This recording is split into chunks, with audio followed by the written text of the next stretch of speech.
जी नमस्कार साथियों, कैसे हैं आप लोग। फिर से एक बार फिर आपके बीच में उपस्थित होना हुआ है रात 9 बजे के सेशन में। साथियों, आपको याद होगा रात 9 बजे से हम लोग भारतीय संविधान व राज्य व्यवस्था, या कह सकते हैं भारतीय राज्य व्यवस्था और शासन को हम लोग कवर करने का काम करेंगे इस सेशन में, जिस पर एक टॉपिक आज का जो है भारतीय संविधान की अनुसूचियां, उस पर जो प्रीवियस ईयर के क्वेश्चन पूछे गए हैं उन्हीं को हम लोग कवर करने का काम करेंगे।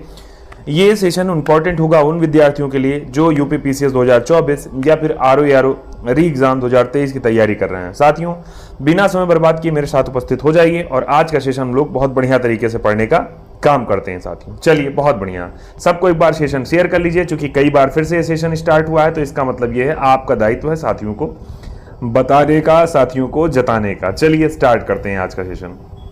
सबसे पहले आपको पता है भारत के संविधान की बात करेंगे तो बेसिक में अगर जब चेंज कर यानी बेसिक पार्टीशन करना स्टार्ट करते हैं तो सबसे पहले आपको संविधान में भाग मिलते हैं, अनुसूची मिलती हैं और साथ ही साथ अनुच्छेद मिलते हैं। याद होगा आपको, हमने भारतीय संविधान में भाग की बात की थी जिसमें 22 भाग, साथ ही साथ बाद में 3 और, यानी कह सकते हैं तो वर्तमान समय में 25 भाग। वहीं अनुसूची की बात करेंगे तो जिसके विषय में हम लोग पढ़ने का काम अभी करेंगे। साथियों यहाँ देखिए, जब अनुसूची आप लोग पढ़ना स्टार्ट करते हैं तो कुछ बेसिक बातें, जैसे जो भारत का संविधान बना उस समय भारत के संविधान में केवल और केवल 8 अनुसूचियां हुआ करती थी। अनुसूची का अर्थ ऐसा नहीं है कि कुछ अलग चीज है। अनुसूची का मतलब होता है जैसे रामायण को 7 खंडों में विभाजित किया गया है, श्री रामचरितमानस को 7 खंडों में विभाजित किया गया है, उसी तरह से कई बार ऐसे होता है कई अध्यायों में चीज़ों को, जैसे भगवद गीता के विषय में पढ़ते हैं तो आप जब अलग अलग चीज़ें पढ़ते हैं तो वहाँ अध्याय या अनुसूची ऐसे ऐसे कुछ कोड वर्ड मिल जाते हैं, तो उन्हीं कोड वर्डों की तरह संविधान के लिए आप कहेंगे तो संविधान को अनुच्छेद, भाग और अनुसूची में विभाजित किया गया है।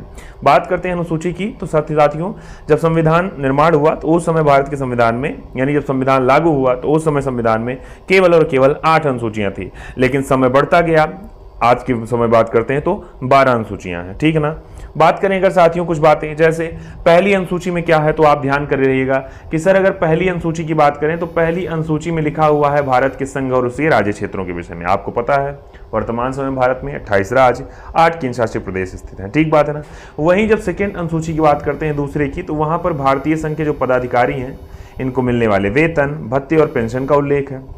अब देखिए, वन लाइनर में आपको यहाँ से क्वेश्चन ऐसे सीधे सीधे पूछ लेता है, बेसिक एग्जाम में भी या फिर पीसीएस जैसे एग्जाम में भी डायरेक्ट कोई अनुसूची दे देगा, उससे के सामने यानी उसमें जो चीज़ें कराई जाती हैं जो उल्लिखित हैं उसमें कह देगा मिलान करिए, या कह देगा कि बताइए पहली, दूसरी, तीसरी अनुसूची, चौथी दे देगा, उसके बाद कह देगा बताइए राज्य व संघों के क्षेत्रों का उल्लेख किसमें किया गया है ना। तो अलग अलग तरीके से जब आप प्रीवियस ईयर देखते हैं या आप एमसीक्यू सॉल्व करते हैं तो वहां आपको चीजें मिलती हैं। ठीक है ना।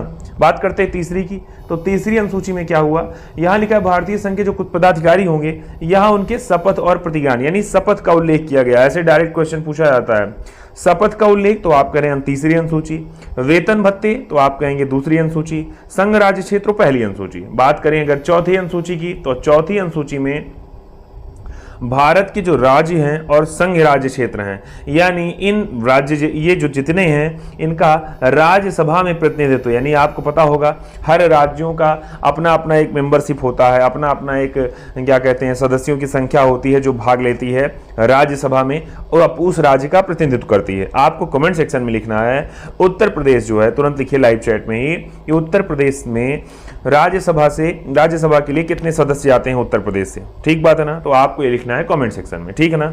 अगले पे आते हैं। इसके बाद जब 5वीं अनुसूची में पढ़ेंगे तो वहां पर क्या कहेगा, एससी और एसटी जो है आपके अनुसूचित और अनुसूचित जनजाति हैं, इनके प्रशासन और नियंत्रण के बारे में बात करता है।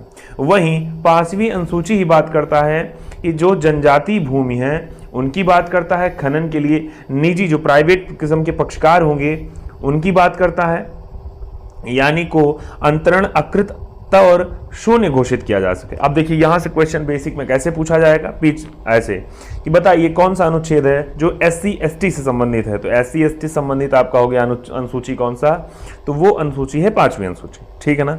आप 12 अनुसूची में 5वीं पे पहुंचे हैं। छठी में आते हैं तो छठी में क्या है, छठी में कुछ विशेष जगहों के विषय में, यानी विशेष राज्य ऐसे हैं वो है असम, मेघालय, त्रिपुरा और मिजोरम, यानी पूर्वोत्तर के सारे नहीं, पूर्वोत्तर के केवल 4 राज्यों का यहाँ उल्लेख कर रहा है। यानी यहाँ रहने वाले जो जनजातीय क्षेत्र हैं उन जनजातीय क्षेत्रों का प्रशासन के बारे में कई बार पूछा गया क्वेश्चन यहाँ से ऐसे है, आपको ऑप्शन में दे देगा असम, मेघालय, त्रिपुरा व मिजोरम, और कोई एक अदर ऑप्शन दे देगा, कह देगा कौन सा ऐसा राज्य है जिसका उल्लेख 6वीं अनुसूची में नहीं किया गया है या 6वीं अनुसूची के जनजातीय क्षेत्रों के प्रशासन हेतु नहीं किया गया है, तो आप जाने रहिएगा वो हो जाएगी आपकी असम, मेघालय, त्रिपुरा और मिजोरम होगा। इसके अन्यत्र जो मिलेगा उसको नहीं होगा। आगे आते हैं भाई, बहुत बढ़िया, लगातार बने रहिए।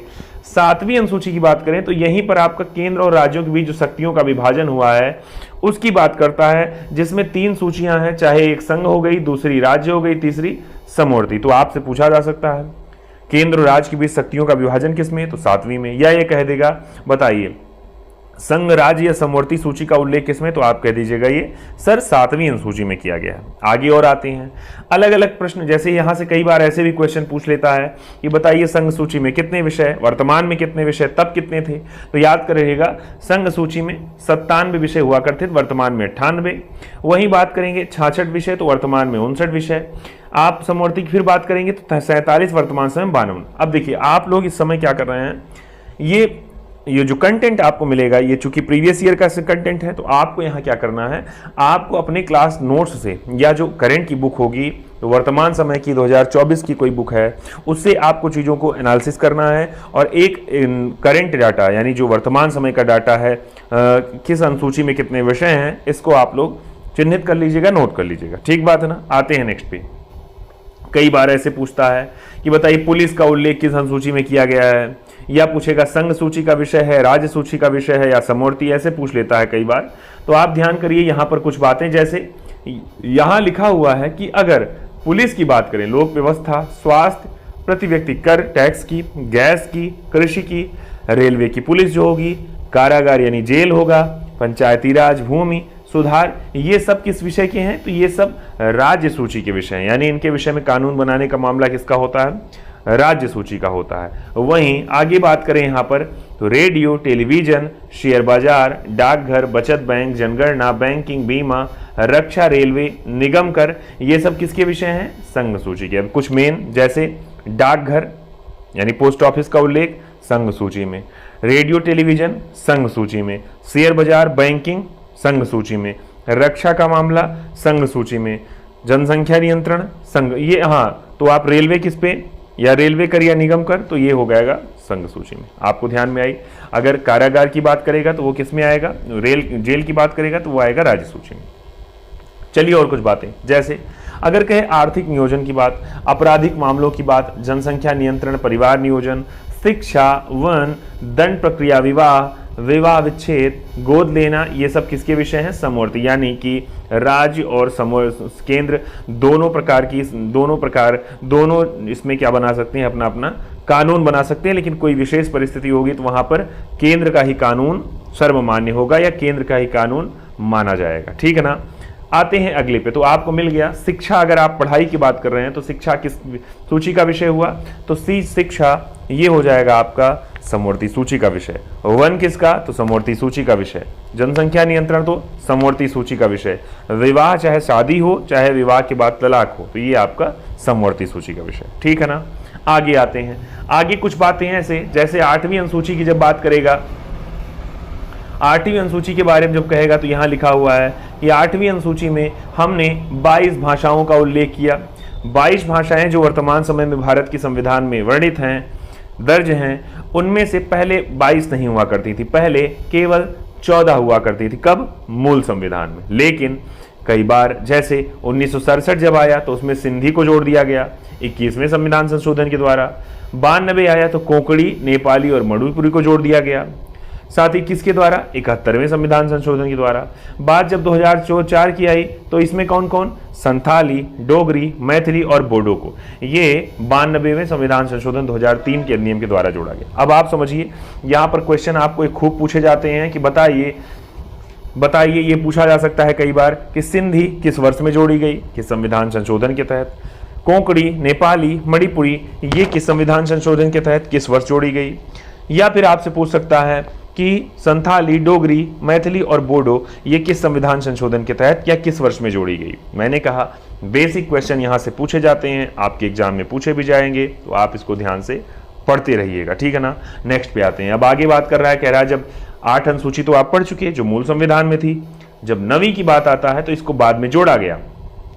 नवीं को जब जोड़ा गया तो जब पहला संविधान संशोधन अधिनियम भारत में हुआ 1951 में, तो उसी में नवीं अनुसूची को जोड़ा गया। किसके समय? तो प्रधानमंत्री उस समय जवाहरलाल नेहरू जी थे। बात कर रहा है किसकी?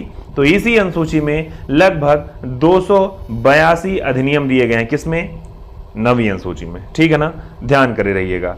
अगले पे आते हैं। इसके बाद एक अनुसूची आई है 10वीं अनुसूची, जो कि दल बदल की है, यानी कि कोई नेता या विधायक या कोई भी भाई संसद का सदस्य हो, चाहे विधानसभा का विधानमंडल का सदस्य हो, अगर वो पार्टी चेंज कर रहा है यानी दल को बदल रहा है चुनाव जीतने के बाद, तो उसकी सदस्यता समाप्त हो जाएगी। दल बदल के लिखा है आधार पर निरर्हता के बारे में ओपन, यानी आपकी योग्यता आपकी सदस्यता समाप्त हो जाएगी। ठीक बात है ना, यानी एक अहर्ता होता है, एक निरअहर्ता होता है ना, तो ये वाली बात करें। अब देखिए कई बार पूछा जा सकता है, तो आपसे कहा नवीं अनुसूची, तो आपने कहा सर पहले संविधान संशोधन नियम 1951। अगर बात करेगा दूसरी 1952 की, जबकि दूसरी की बात करेगा अगर, तो जब 10वीं की बात करेगा तो 10वीं सर 52वें के द्वारा 85 में आई बात ध्यान में, दल बदल। 11वीं की बात करेगा तो जानिएगा सर इसमें पंचायतों का उल्लेख है, 73वें संविधान संशोधन 1992 के अधिनियम द्वारा जोड़ा गया।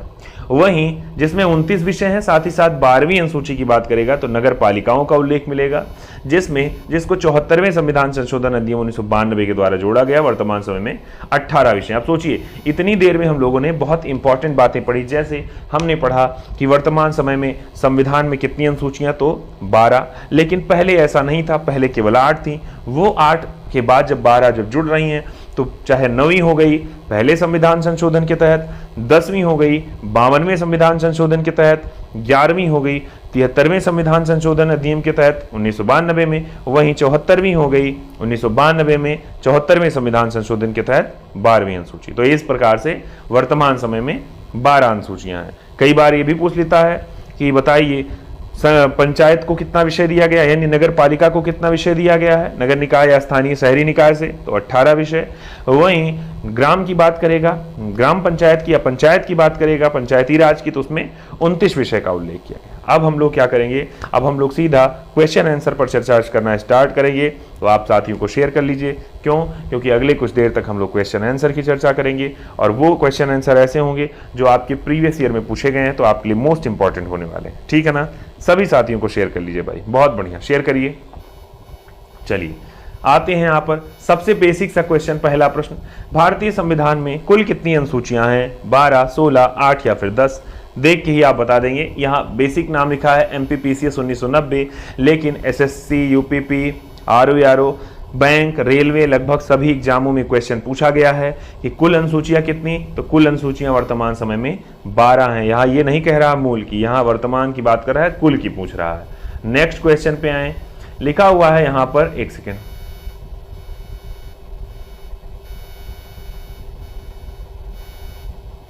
चलिए इसको समझिएगा आप लोग, ऐसे ना जल्दी आइएगा। लिखा है भारत के संविधान में 20 भाग है, तो भैया पहला ही स्टेटमेंट इसका हो जा रहा है क्या? पहला स्टेटमेंट इसका रॉन्ग। कह रहा है आपसे कि भारत के संविधान में कुल 390 अनुच्छेद हैं, तो ये भी आपका रॉन्ग। भारत के संविधान में 9वीं, 10वीं, 11वीं और 12वीं अनुसूचियों को संविधान संशोधन अधिनियम द्वारा जोड़ा गया। मुझे लगता है यही सही हो जाएगा, तो इसका केवल 3 यानी 3C वाला विकल्प हो जाएगा राइट ऑप्शन। नेक्स्ट क्वेश्चन पे आए। इसके बाद देखिए अलग अलग बातें दिया गया है यहाँ पर, वही बात 395 अनुच्छेद की बात कर रहा है, जबकि गणना के आधार पर वर्तमान समय में 465 से ज्यादा अनुच्छेद हैं। अनुसूची की बात करें तो जाहिर सी बात है, बेसिक बात, हर अनुसूची को 8 के बाद जितनी अनुसूची है 12 तक, सबको किसी न किसी संविधान संशोधन अधिनियम के तहत जोड़ा गया है। नेक्स्ट क्वेश्चन पे आए। यहाँ लिखा है भारतीय संविधान की निम्न दी गई अनुसूचियों में से कौन सी एक राज्यों के नामों की सूची तथा उनके राज्य क्षेत्रों का ब्यौरा देती है? पहली, दूसरी, तीसरी या फिर चौथी? इसका उत्तर आप लोग दीजिए भाई। मैंने सबसे पहले आपसे कहा हर एक अनुसूची जो है अपना, हर एक अनुसूची में अलग अलग चीजों का उल्लेख किया गया है। अगर संघ व उनके राज्य क्षेत्रों की, संघ व राज्य क्षेत्रों की बात किया जाए या राज्य व संघ राज्य क्षेत्रों की बात किया जाए, तो यहाँ उल्लेख मिल जाएगा पहली अनुसूची में, तो ए वाला ऑप्शन हो जाएगा राइट। ये क्वेश्चन IAS के और UPPCS के एग्जाम में पूछा गया है। नेक्स्ट पे आते हैं, देखिए ये सही हो गया। अनुसूची, दूसरी अनुसूची, तीसरी और चौथी अनुसूची। पहली की बात करेगा तो संघ राज्य क्षेत्रों की बात करता है, चाहे राज्य का विस्तार करना हो तब भी ये कहता है। दूसरी की बात करें तो इसमें वेतन भत्ते की बात है, तीसरी में शपथ का, चौथी में राज्यसभा में स्थानों का उल्लेख किया गया। नेक्स्ट क्वेश्चन पे आते हैं भाई। इसके बाद लिखा हुआ है यदि भारत संघ के एक नए राज्य का सृजन करना हो यानी नया राज्य बनाना हो तो संविधान की निम्नलिखित अनुसूचियों में से किसी एक को अवश्य संशोधित किया जाना चाहिए। आपसे पूछ रहा है कि अगर नया राज्य बनाना हो तो कौन सी अनुसूची संशोधित की जाएगी भाई।